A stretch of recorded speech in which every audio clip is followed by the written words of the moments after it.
Come va? E bentornati sul mio canale. Come sempre, prima di iniziare il video vi ricordo di iscrivervi qui sotto al mio canale di YouTube, di attivare anche la campanellina così sarete sempre aggiornati su tutte le prossime novità.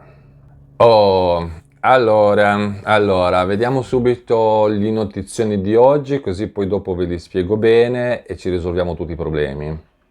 Come mai l'INPS non risponde al telefono? Problemone, ci sono tantissime persone che mi stanno chiedendo come mai l'INPS non risponde al telefono. Allora vediamo, cerchiamo di capire oggi come mai c'è questa problematica, quindi dopo vi spiego bene come fare.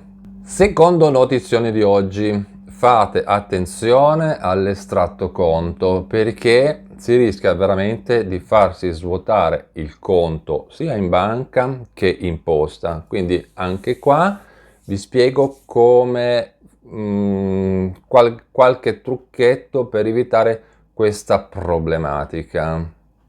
Bene, adesso entriamo nella seconda parte del video dove vi spiego tutto quanto. Quindi torniamo al nostro discorso iniziale, come mai l'INPS non risponde al telefono. Allora, se chiamate l'INPS e non doveste riuscire a parlare con un operatore al centralino, non dovete assolutamente preoccuparvi. Diciamo che è abbastanza tutto quanto nella norma, almeno per me non ci sono grosse problematiche, è tutto nella norma. E tu dici, ma tanto per te è tutto nella norma, ma alla fine siamo noi che dobbiamo chiamare. Sì, ok, però vi spiego come fare.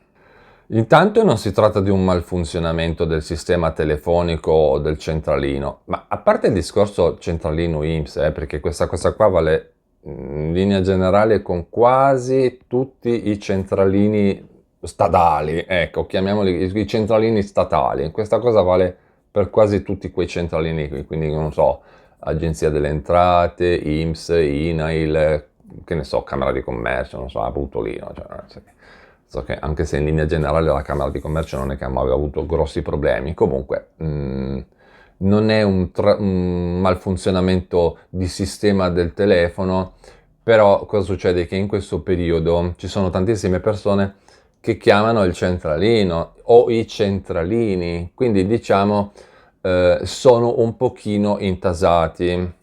Tenete conto che tra un po' inizierà anche il discorso dei 730, della compilazione dei modelli 730, quindi dichiarazioni dei redditi e qua e là, quindi è facile che anche i centralini telefonici dell'Agenzia delle Entrate avranno dei problemi.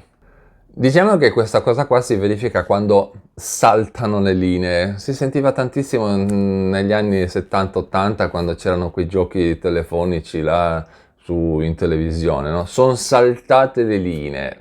In realtà sono i centralini che non ce la fanno a gestire tutte quelle chiamate, no? Succede più o meno così. Allora il mio consiglio è questo, ascoltate bene, provate a chiamare nella pausa pranzo o nel tardo pomeriggio, ok? Nella pausa pranzo, quindi da mezzogiorno e mezza alle 2:30, oppure nel tardo pomeriggio, quindi dalle 6, 6 e mezza in avanti. Questo perché? Perché in quegli orari lì di solito la gente magna, no? Ecco, quindi se voi chiamate negli orari in cui gli italiani stanno seduti con le gambe sotto il tavolo e hanno la bocca occupata dal mangiare, è facile che voi trovate la linea, qui, la linea libera al centralino, quindi telefonate in quegli orari là, oppure la sera, ecco, sempre che i centralini siano aperti a quell'ora là. Comunque, nella pausa pranzo siete quasi sicuri che trovate libero. Secondo notizione di oggi. Allora, attenzione, come vi ho detto, a non farvi svuotare il conto dalla banca o della posta. Noi italiani, come la maggior parte ormai ci hanno abituati così, tutti con carte di credito, bancomat, no, ci hanno praticamente fatto il lavaggio del cervello finché alla fine noi non abbiamo messo tutto quanto in banca o in posta. Sfido io chiunque a trovare qualcuno che abbia già 5 euro in tasca.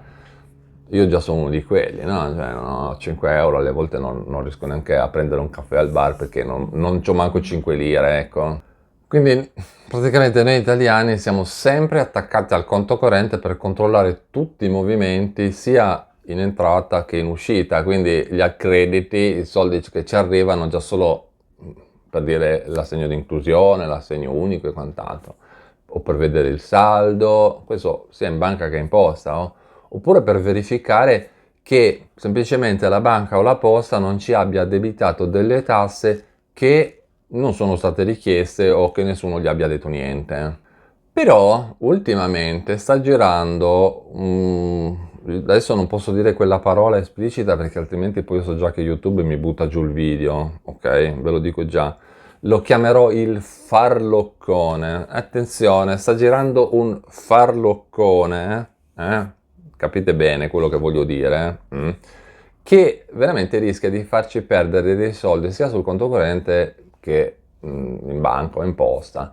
E tra l'altro tantissime persone ci sono già praticamente cascate con le scarpe, no? Sono proprio cascate tutte quante dentro a questo farloccone. Quindi questo farloccone è abbastanza pericoloso e bisogna capire bene come funziona. Quindi che tipo di farloccata sarebbe? Ecco, in pratica le persone che stanno dietro a questo farloccone inviano delle email oppure dei messaggi scritti che sono fatti veramente molto bene, molto molto bene e che sembrano davvero quelli che potrebbe inviare la nostra banca o la posta, no?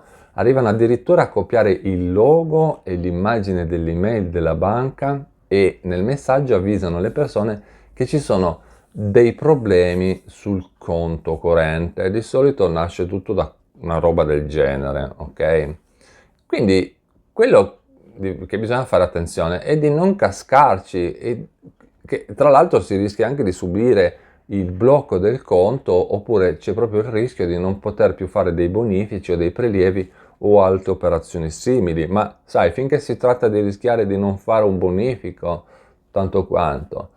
Il problema maggiore è il rischio che venga svuotato il conto. Ecco, questo è il problema maggiore. E allora, come comportarsi con questo tipo di messaggio?